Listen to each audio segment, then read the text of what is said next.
Hello, my name is Masson. My life was pretty sweet. I was qualified to teach skiing, sailing and windsurfing. That meant winters in the mountains and summers on the beach. Canada, France, the Scilly Isles, Australia. Until an accident slowed my globetrotting and meant I had to relearn how to walk, talk, tie my shoes, pretty much everything. Even after thousands of hours of physio and work in the gym, my walking is still not particularly graceful. But look what happens when I put my skis on. Everyone has different theories, but all I know is that for me, skiing is much more natural than walking. But the accident didn't happen while I was doing anything particularly extreme. To explain the limp, we need to leave the Chamonix Valley and head to Camden. So this is where our story actually begins, in a nightclub called Proud, which closed down a few years back. But I fell through the roof here on a night out in 2010, and now we're going to go to the Royal London, to the actual hostel where I was, and see what they did and how they saved me.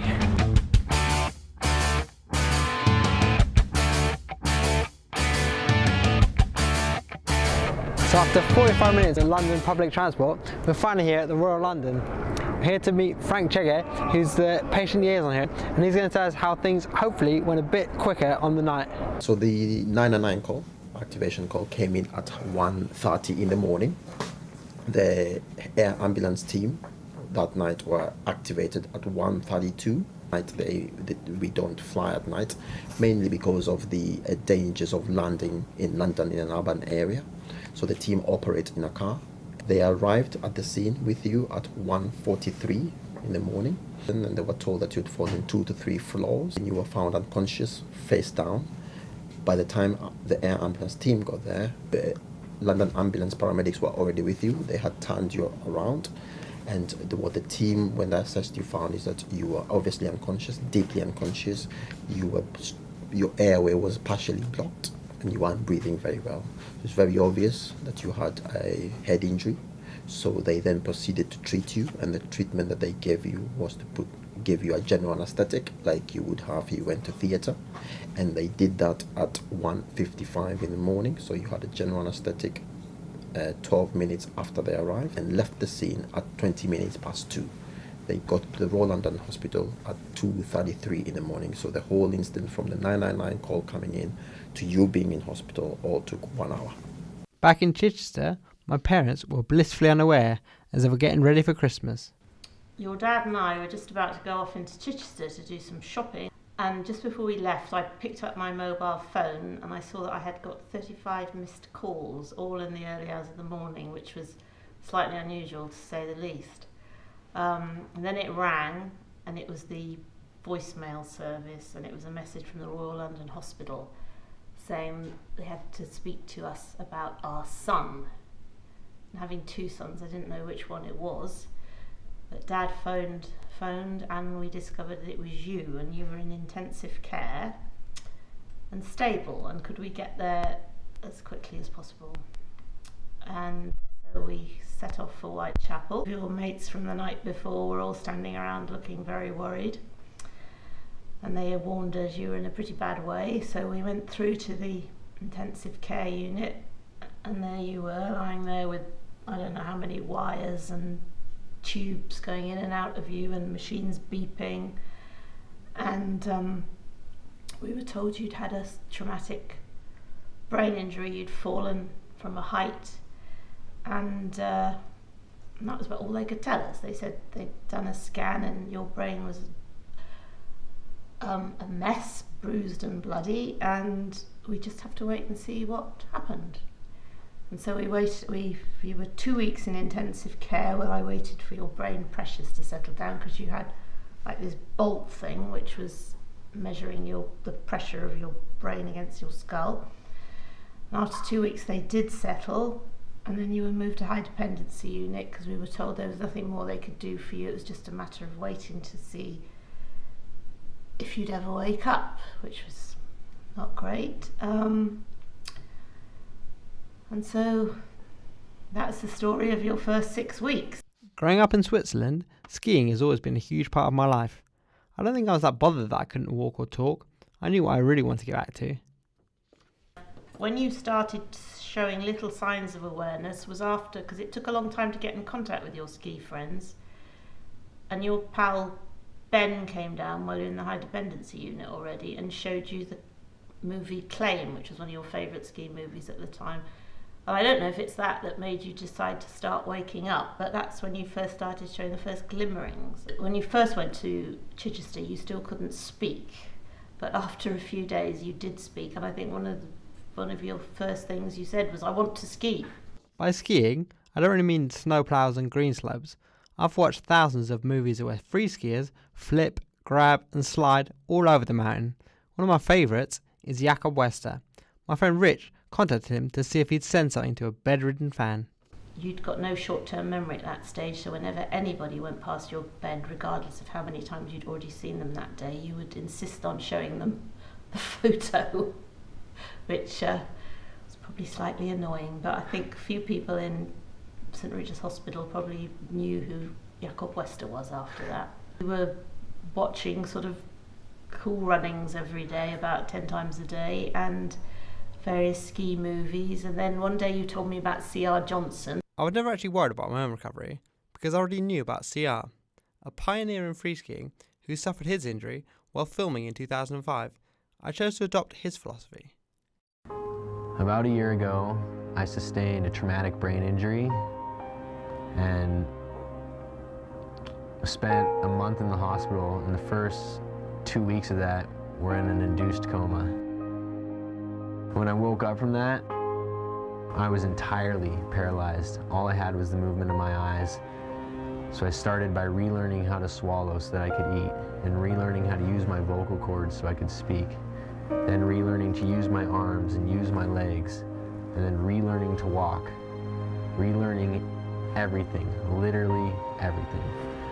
I was right where I wanted to be in life, being one of the best skiers in the world, overly confident in your skiing, overly confident in yourself, like that's where I was. And a freak accident stops that. But I'm not gonna let a freak accident kill my stride. I'm not gonna let it get the best of me. CR tragically died after another ski accident, but how he fought back from his original injury, he has been the number one inspiration throughout my entire recovery. So if CR did it, I wanted to know when I could get back on my skis. Lisa has been my physio almost all the way through, so I thought she'd have the answer to the all-important question. When I first met you, you had absolutely no movement down the whole of the left side of your body, and you only really had some flickers of movement in the right-hand side. You couldn't roll over in bed, you couldn't sit up, you couldn't even hold your head up like I am doing here, sitting upright like this. And one of the first things we worked on was that.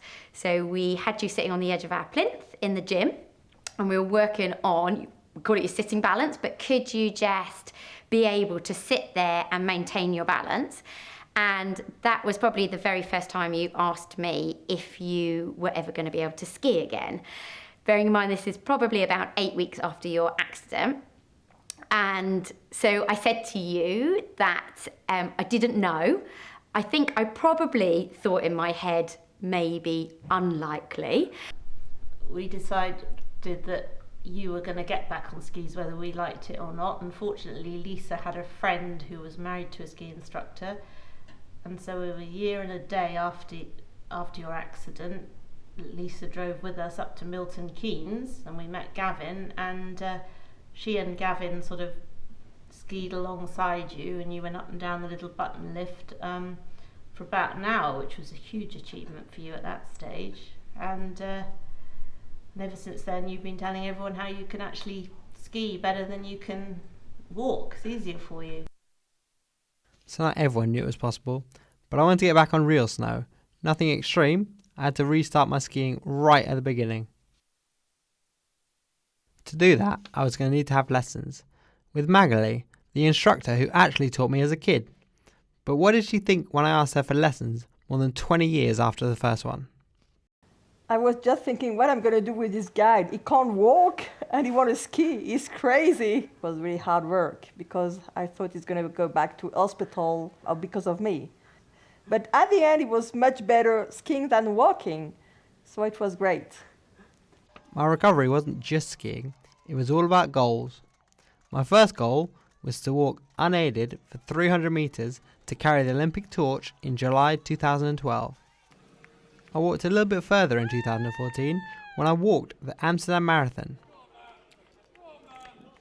It may have taken me over 9.5 hours, but I managed to raise over $12,000 for High Fives, a non-profit in California. Mine and High Fives paths first crossed when my parents bought me a jacket in memory of C.R. Johnson for Christmas 2012. An email from my mum started the conversation with High Fives founder Roy Tuscany. A former professional free skier, Roy broke his back in 2006. Hundreds of emails, donations and stickers later, me and my family went to visit the foundation in 2014. I headed back to Truckee in summer 2017 for a 3-week internship at High Fives. I actually stayed with C.R. Johnson's sister, Khalil, and on my 30th birthday, she gave me a very special gift. After recovering from his head injury, her brother decided that it was time to look forward. He had started designing clothes and skis. He was actually working on a jacket when he died. Khalil took that jacket and finished the stitching using CR's old sewing machine. When she gave it to me, she told me that she thinks her brother would have been proud to be my mentor. While I was in California, Roy reminded me of a conversation we had the first time we met. I met Matt a couple years ago, and while we were hanging out at Squaw Valley, he literally said, "Roy, I wish I could have done a backflip." So here it is, Matt Masson trying that backflip that he thought he would never get to do, but lo and behold, here he goes attempting one amazing feat after the amazing recovery that this amazing human has completed. But I still can't walk down more than 3 stairs without a banister, so I think I could do with a professional coach. Remember Jakob?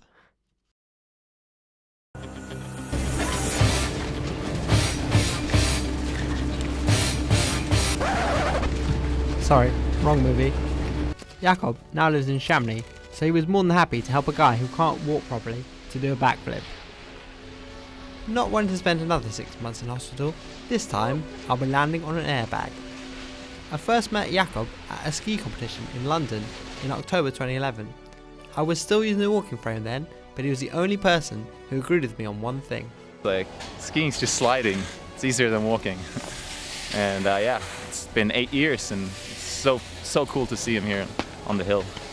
So like all good sports movies, the pressure was on. I only had time for one attempt on the day. Unfortunately, this isn't Hollywood, so I didn't actually quite get it.